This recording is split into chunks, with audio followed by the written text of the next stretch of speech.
কোথাও কেউ নেই। পর্ব 11। স্কুল টিচারদের বাড়ি যেরকম থাকে, রেহানা আপার বাড়ি সেরকম নয়। বাড়ি দেখে মনে হয় স্কুল মাস্টারই তিনি শখের জন্য করেন। মুনা অবাক হয়ে চারদিক দেখতে লাগলো। ভারী ভারী সোফা, লাল কার্পেট ঝকমক করছে, দেয়ালে কামরুল হাসানের ছবি।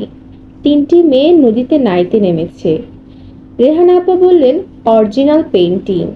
মুনা বলল, চমৎকার তো। উনি আমাদের দূর সম্পর্কের আত্মীয় হন, বাসায় প্রায় আসেন। তাই নাকি? হ্যাঁ। তুমি চাটা কিছু খাও? জি না, আমার শরীর ভালো না, গলা ব্যথা। রেহানা আপার সঙ্গে সঙ্গে উৎসাহী হলেন, টনসিল নাকি? জি। এক গ্লাস গরম পানির মধ্যে কয়েক দানা লবণ আর পেঁয়াজের রস দিয়ে গড়গড় করবে, দেখবে সেরে যাবে। জি আচ্ছা, করব। এখনই করো, আমি এনে দিচ্ছি। মুনা না বলার সময় পেল না। রেহানা আপা ভেতরে চলে গেলেন। মুনা বসে রইল একা একা। এ বাড়িতে অনেক লোকজন, কিন্তু কেউ বসবার ঘরে উকি দিচ্ছে না। তবে বেশ কয়েকবার টের পাওয়া গেল পর্দার ওপাশে কৌতূহলী মেয়েরা উকি দিচ্ছে। কৌতূহলের কারণ স্পষ্ট হচ্ছে না। তারা কি জেনেছে যে বকুলের বোন, যার সঙ্গে এ বাড়ির কোনো এক ছেলের বিয়ের কথা প্রায় পাকাপাকি? সে কথা জানার কথা নয়।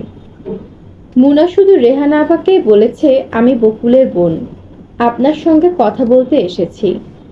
তিনি নিশ্চয়ই সে কথা বাড়ির ভেতর সবাইকে বলেননি। তাকে সেরকম মনে হয় না। মুনাকে গার্গল করতে হলো। অপরিচিত কোনো বাড়িতে বেড়াতে এসে শব্দ করে গালগোল করা খুবই অস্বস্তিকর, কিন্তু উপায় নেই। রেহানা আপা পাশে দাঁড়িয়ে আছেন। তিনি বললেন, এখন একটু আরাম লাগছে না? জি লাগছে। এসো, আমরা বসার ঘরে না বসে অন্য কোথাও বসি। চলুন। রেহানা আপা তাকে দোতলার বারান্দায় নিয়ে এলেন। চমৎকার বারান্দা, ছবির মতো সাজানো। ধবধবে সাদা বেতের চেয়ার, ছোট একটা বেতের টেবিল। এই সাত সকালে টেবিলের ফুলদানিতে টাটকা ফুল রাখা হয়েছে। রোজই কি এরকম রাখা হয়? রেহানা আপা বললেন, বলো কি বলবে। মোনা ইতস্ত করতে লাগলো।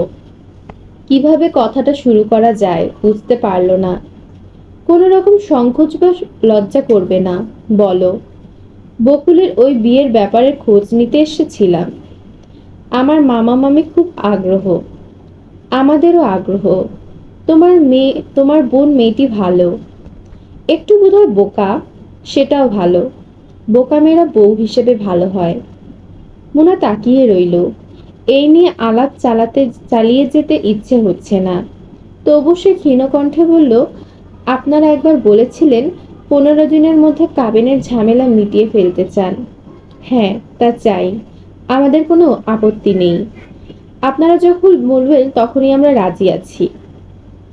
রেহানা আপা খানিকক্ষণ চুপ থেকে বললেন, একটা বড় রকমের প্রবলেম হয়েছে। তোমাদের সঙ্গে খোলাখুলি বলি। বকুলের বাবা শুনলাম অ্যারেস্ট হয়েছেন। কথাটা বোধহয় সত্যি। সত্যি না? জি। ওকে একটা মিথ্যা মামলায় জড়িয়েছে। সেটা তুমি জানো এবং আমরা জানি, কিন্তু অন্যরা তো জানে না। তারা নিজেদের মতো ঘটনাটা ব্যাখ্যা করবে, করবে না? জি করবে। ব্যাপারটা কি রকম সেনসিটিভ বুঝতে পারছো? পারছো না? পারছি। ধরো তোমার নিজের একটা ছেলে তুমি বিয়ে দিচ্ছ। বিয়ের 1 সপ্তাহ আগে হঠাৎ দেখলে মেয়ের বাবাকে পুলিশ চুরির দায়ে ধরে নিয়ে যাচ্ছে। কেমন লাগবে তোমার? আপা, ওটা একটা মিথ্যা মামলা, বিশ্বাস করুন। বিশ্বাস করব না কেন? বিশ্বাস করছি। চা খাও। দাঁড়াও, চা দিতে বলি। মোনা না বলবার আগেই রেহানা আপা চা আনতে ভেতরে চলে গেলেন। ফিরে এলেন প্রায় সঙ্গে সঙ্গে। চা বোধহয় তৈরিই ছিল। শুধু চা নয়, সঙ্গে প্রচুর খাবার দাবার। রেহানা আপা আন্তরিক স্বরে বললেন, খাও, কিছু খাও। আমার বাড়ি থেকে কেউ না খেয়ে যেতে পারে না। মোনা ক্ষীণ স্বরে বলল, বিয়েটা তাহলে হবে না? না, তারা অন্য মেয়ে দেখছে। কথাও মোটামুটি পাকাপাকি করে ফেলেছে। ও, দিনাজপুরের মেয়ে, হোম ইকোনমিক্সের ছাত্রী। বাবা রিটায়ার্ড জজ। মোনা কিছু বলল না। রেহানা আপা বললেন, বকুলের বিয়ে নিয়ে চিন্তা করবে না। ওর বিয়ে আমি দিয়ে দিব। এই ছেলের চেয়েও অনেক ভালো ছেলে জোগাড় করব। কিভাবে করবেন? ওরাও নিশ্চয়ই বাবার সম্পর্কে জানতে চাইবে।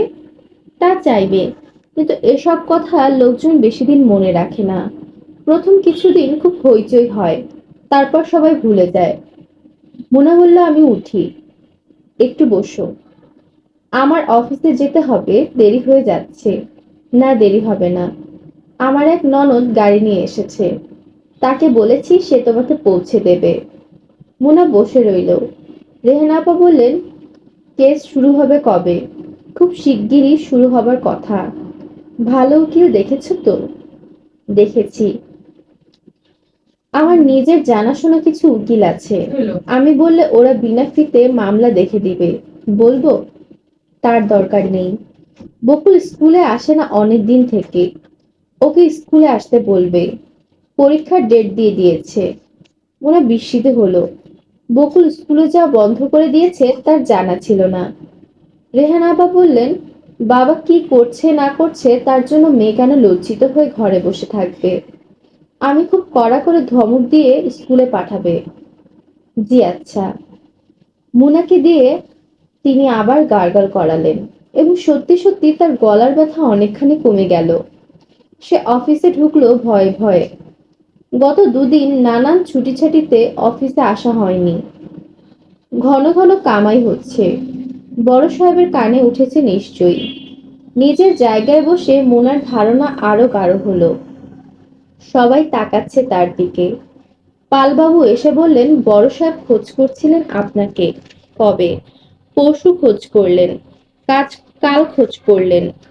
আমরা বলেছি অসুস্থ। কি জন্য খোঁজ করেছেন জানেন? না।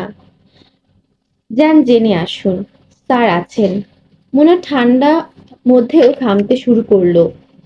বড় সাহেব শুকনা গলায় বললেন, বসুন। দাঁড়িয়ে কেন?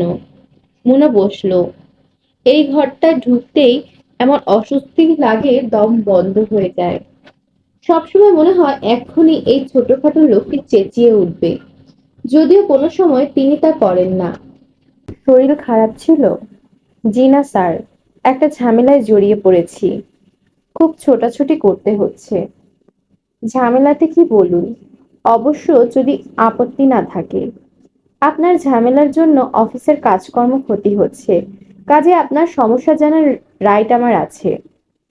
মুনা রুমাল দিয়ে কপালের ঘাম মুছল এবং ক্ষীণ স্বরে তার মামার কথা বলল।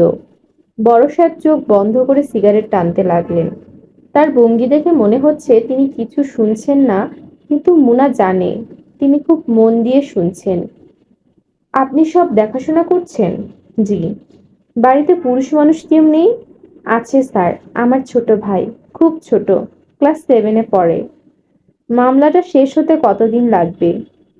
উকিল সাহেব বলেছেন 1 মাসের মতো লাগবে।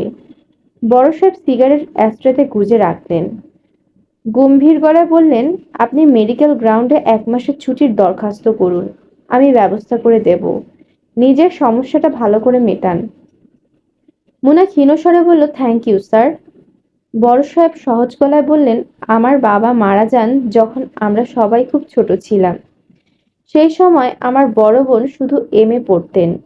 তিনি একটা চাকরি নেন। নানান রকম ঝামেলার মধ্য দিয়ে আমাদের বড় করতে থাকেন। তিনি কোনোদিন ঠিকমতো অফিসে যেতে পারতেন না। প্রায় অফিস কামাই হতো। তার বস প্রায় সপ্তাহে বলতেন, তোমার চাকরি শেষ, আগামীকাল থেকে আর আসবে না।